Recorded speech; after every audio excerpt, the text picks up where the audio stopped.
The opportunity the center's looking for, and he's going through. Ouch! Oh my goodness, this is fantastic! One of the great world champions of the modern era, the legendary 4 world championships, 51 race victories. Grand Prix, he wins the World Championship of 1986. A record-breaking career that spanned 14 seasons and redefined what it meant to win intelligently. If ever there was a world champion of the future, we're looking at him now. When people talk about Alain Prost, they talk about the trophies, the pole positions, the precision, the ice-cold calculation under pressure. They gave him the nickname, the Professor, for a reason. Alain Prost, the Professor. He's the 4th most laureate driver in Formula One. But here is what gets discussed far less. The 5 drivers who genuinely pushed Prost to his absolute limit. The 5 men he still thinks about today. These are the greatest Formula One drivers Alain Prost ever saw. In his own words, let's get into it. Keke Rosberg. Let's start somewhere that might surprise you, because not enough people talk about how difficult Keke Rosberg really was to race against. Keke was not the driver everyone talked about every weekend. He did not dominate conversations the way some champions do. He was not surrounded by the kind of mythology that followed the sport's biggest names. But Prost himself has made this very clear. You learned to never ever underestimate Keke Rosberg. The moment you did, he would make you look foolish. Rosberg's biggest career move came in 1982 when he signed with Williams. Despite securing only 1 race victory that season at the Swiss Grand Prix, his consistent podium finishes were enough to help him win the Drivers' Championship. Think about that for a second. 1 win, 1 single race victory, all season, and he still became world champion. Amazingly, 11 drivers won races in 1982, making it a season like none before or since. So competitive was it up front that Rosberg became champion despite winning only once, backing this up with 3 second places. The chaos of that year did not break him, it strengthened him. What Prost has spoken about is the specific quality that made Keke so unsettling as a rival, his ability to attack without hesitation. Power, look at that power, the wheels were churning up the road there. While Prost preferred to build his rhythm methodically through a practice weekend, analyzing data, preparing corner by corner, Keke operated on pure instinct. He attacked every corner with complete commitment from the very first flying lap. And more often than not, it paid off. That forced Prost to rethink his entire approach to qualifying. Preparation alone was not always enough to match that kind of determination. There was also the mental side. Keke never seemed intimidated by reputation or circumstance. Whether he was in the fastest car or fighting with a difficult, uncompetitive package, his attitude never changed. He accepted whatever challenge was sitting in front of him and drove as though he absolutely belonged at the very front of the grid. That confidence was contagious inside a team and deeply unsettling for everyone around him. In 1986, Rosberg moved to McLaren to partner with Alain Prost. So suddenly, this instinctive, fearless Finn was sharing the same garage, up close, every race weekend, and Prost had to race him. No easy overtakes, no free positions, no laps where you could even breathe. Looking back on that era, Prost has been very clear about the lesson Rosberg taught him. There is more than one way to become a champion. Prost's strength was calculation. Keke's was raw instinct. They were completely different approaches to the same problem, but racing against someone who solved it so differently made Prost a more complete driver. That is a hell of a compliment, and Keke Rosberg absolutely earned it. Nelson Piquet. Now, here is where things became much more intellectually fascinating, because Nelson Piquet challenged Prost in a way that nobody else quite did. Nelson Piquet won his 2nd Drivers' Championship by 2 points, driving for Brabham. This year you're world champion again. What is going to happen in 1984? But the story of the 1983 season is so much more dramatic than that single line suggests. Because Prost held the championship lead from the Belgian Grand Prix all the way to the final race in South Africa. He led it for months. He had 4 race victories that year. He was right there. And then, in the most painful way imaginable, it was gone. Renault finally added reliability to their engine's undoubted power in 1983, and Prost seemed on course for a maiden championship success. He won the French, Belgian, British, and Austrian Grand Prix to establish a 14-point lead in the standings. 14 points. At that stage of the season, that felt enormous, but Piquet kept coming, relentlessly, methodically, point by point, race by race. He felt hunted down like a tired fox as the lead hound, Nelson Piquet, devoured his points advantage with a relentless late-season run in his Brabham BMW. That description tells you everything. Piquet did not panic. He did not gamble. He simply kept scoring, kept finishing, kept chasing. Cool as ice. Before the final race at Kyalami, Prost led the championship with 57 points, followed by Piquet with 55. 2 points. 2 lousy points going into the finale. Everything came down to one afternoon in South Africa. Prost retired early with turbo failure. Piquet, needing only to finish in the points, slowed and let Patrese and De Cesaris past him. He did not need to win. He did not need to be spectacular. He just had to finish. And finish he did, taking 3rd place and the championship. My achieve was not to win the race, it was to win the championship. I had a car to win the race without any problem. Even after 4 victories, Prost lost the 1983 title to Piquet by just 2 points. Devastating. What impressed Prost about Piquet was not his aggression. It was his intelligence. Piquet understood tire wear before most drivers truly appreciated its importance. He knew how to manage fuel during an era when it could decide the outcome of a Grand Prix, and he had an exceptional feel for developing a car. Engineers trusted his feedback because it was precise and useful. That gave his teams an advantage that was built in the garage long before race day arrived. Piquet once laughed after that Kyalami finale, saying, "Imagine, I nearly lost a championship because I lost my knob," referring to a piece of equipment in his cockpit. That casual confidence under pressure says everything about who he was. Prost has admitted that losing to someone who had managed an entire season so intelligently made him appreciate just how complete a driver Piquet really was. You could not rattle him, you could not rush him, and in Formula One, that is terrifying. Nigel Mansell.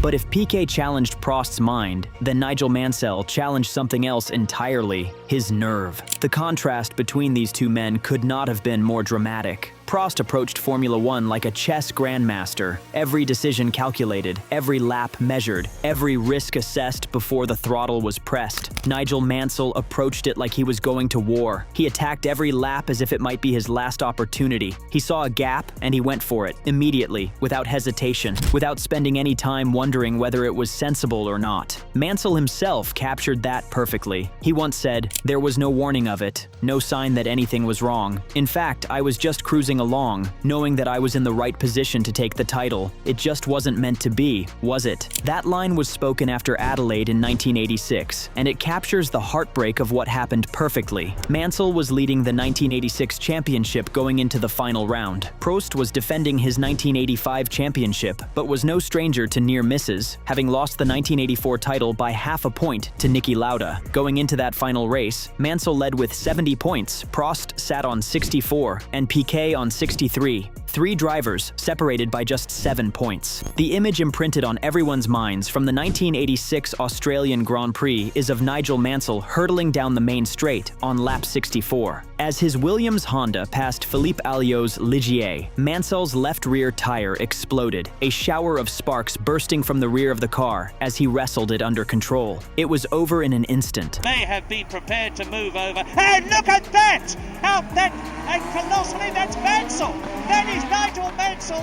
A world championship, 5 race victories, an entire season of relentless commitment, gone in one catastrophic burst of rubber at nearly 300 kilometers per hour. Following the tire failures of Rosberg and Mansell, the Williams team called Piquet in for a precautionary tire change. Prost stayed out. He had already pitted earlier in the race. His tires were fresher. He crossed the line to win the race and claim his second consecutive world championship. Back-to-back titles. He wins the World Championship of 1986. The final standings: Prost 72 points, Mansell 70, Piquet 69. But Prost has always been honest about what really happened that afternoon. Without Mansell's relentless pace all season, there would have been no pressure at the end. Without that pressure, the championship would never have come down to those final explosive seconds. Mansell built the pressure, the tire ended it. What Prost respected most was that Mansell never stopped believing, regardless of the machinery or the circumstances. Even in a slower car, on a difficult weekend, Nigel raced with exactly the same intensity. That kind of determination never disappears. And for the driver trying to beat him, that was absolutely exhausting. Racing against Mansell taught Prost that courage can be just as powerful as strategy, a lesson that never leaves you. Niki Lauda. Now here is where things get truly fascinating, because Niki Lauda challenged Prost in ways that went far beyond what happened on the racetrack. When Prost joined McLaren for the 1984 season, he knew he would be sharing the garage with one of the greatest drivers Formula One had ever produced. Lauda had already survived a near-fatal accident at the Nürburgring in 1976, returned to racing just 6 weeks later with burns covering much of his face, won 2 championships with Ferrari, retired to run an airline, and then came back to Formula One because he simply was not finished yet. That is the man who was sitting in the other side of the garage. Prost once said about that period, "Then there was the time when we were teammates, which was the most splendid and brilliant period I have ever known, because there was this mixture of success with McLaren. He won the championship in 1984, me in 1985, but above all, this very strong friendship that was created at that time." He also revealed something beautifully human about Lauda, saying, "He made me drink my first whiskey in 1984 to take things off my mind. He taught me how to compartmentalize, but inside the car, on a race weekend, the battle was anything but friendly." In the Drivers' Championship, McLaren teammates Prost and Lauda enjoyed a season-long duel. What a day for McLaren and their 2 drivers. Prost won 7 races to equal Jim Clark's record from 1963, over Lauda's 5, but the Austrian eventually prevailed by half a point. The smallest margin in Formula One history, half a point. Lauda finished the season with 72 points, while Prost finished with 71.5. That margin still stands today as the closest championship finish in Formula One history. An entire season, 16 races, thousands of miles, months of preparation, all decided by fractions. The moment that haunts everything is the Monaco race. Half points were awarded for a rain-shortened race that was stopped early. Half a point was the margin. The mathematics of what might have been is almost cruel. Lauda himself explained his approach with ruthless clarity, saying, "I never worked for pole position again. I only worked for the race. This was the decision I won the championship by." That mentality, ignoring the glamour of Saturday, focusing entirely on Sunday, was both brilliant and incredibly difficult to counter. Prost said, "Niki was nicknamed the computer." This image stuck to his skin when he was far from being a computer. He was someone who knew the difference between work and private life, who really knew how to decompress. Prost has been clear. Lauda made him a more complete driver than he might have become otherwise. He taught him that intelligence, patience, and honesty with your team could be just as decisive as natural speed. That is a lesson worth losing a championship over. Almost. Ayrton Senna. And then there was Ayrton Senna. Nobody is surprised, but the story is always worth telling again, because the details are what make it extraordinary. Prost's long-standing rivalry with Senna will always remain one of the greater parts of his legacy in the sport, with a pair of collisions in title-clinching races in the 1989 and 1990 seasons cementing their spots as the greatest rivals in F1 history. And Prost has admitted, "I can't not think about Ayrton, fortunately or unfortunately, if you like." Even decades later, the ghost never entirely leaves. The rivalry actually began before the collisions, before the politics, before the accusations. The two were teammates at McLaren in 1988, a season in which Prost won 7 races, but saw Senna win 8 races as well as the championship. Same car, same team, same garage. Every engineer, every mechanic, every journalist could immediately see who had been quicker on any given day. There was nowhere to hide, and that environment created a pressure that pushed both of them to levels they might never have reached alone.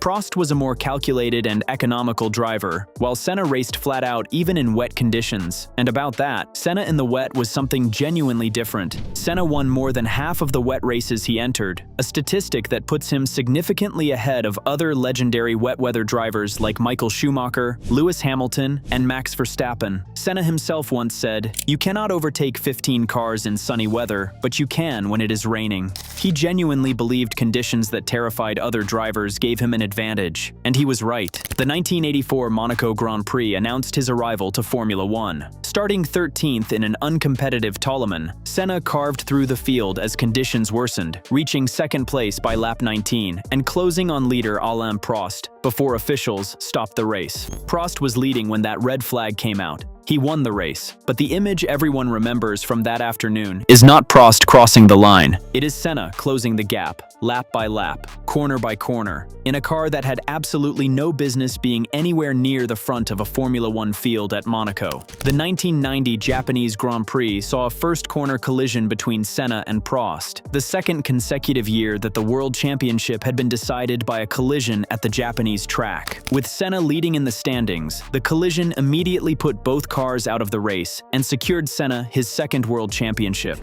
A reversal of fortunes from 1989, where the collision had secured the third championship for Prost. Senna later admitted it was intentional, telling Jackie Stewart in an interview that he had done it deliberately. In the driver's briefing before the 1990 race, he had reportedly warned that if Prost beat him off the line at the first corner, Prost was not going to make it. And when that exact moment arrived, Senna did exactly what he said he would. Their relationship was difficult, and the pair clashed on and off the track, leading to it being described as one of the sport's greatest ever rivalries. But here is something that tends to get lost in the noise of the collisions and the controversies. Senna said multiple times throughout his career, "The only competitor I fear is Prost. The rest of them does not count." And Prost, after Senna's death at Imola in 1994, said, "When he died, I said that I felt a part of me had died also, because our careers had been so bound together." Prost also said, "I am in my office at the moment, and I look on the left, and I have a picture of Ayrton and myself, and on the right, I have his helmet, so I cannot be without him, because he is part of my history in Formula One." Two men who tried to destroy each other on the track, and who could never quite let go of each other off it. That is what the greatest rivalry in Formula One history actually looks like. 5 drivers, 5 completely different challenges. KK's instinct, Piquet's intelligence, Mansell's courage, Lauda's discipline, Senna's intensity. Each one forced Alain Prost to become a better version of himself. And together, they helped shape one of the most extraordinary careers Formula One has ever seen. Which of these 5 drivers do you think pushed Prost the hardest? Let us know your thoughts in the comment section. And before you leave, don't forget to like this video and subscribe to Grid Rivals so you don't miss the next ones.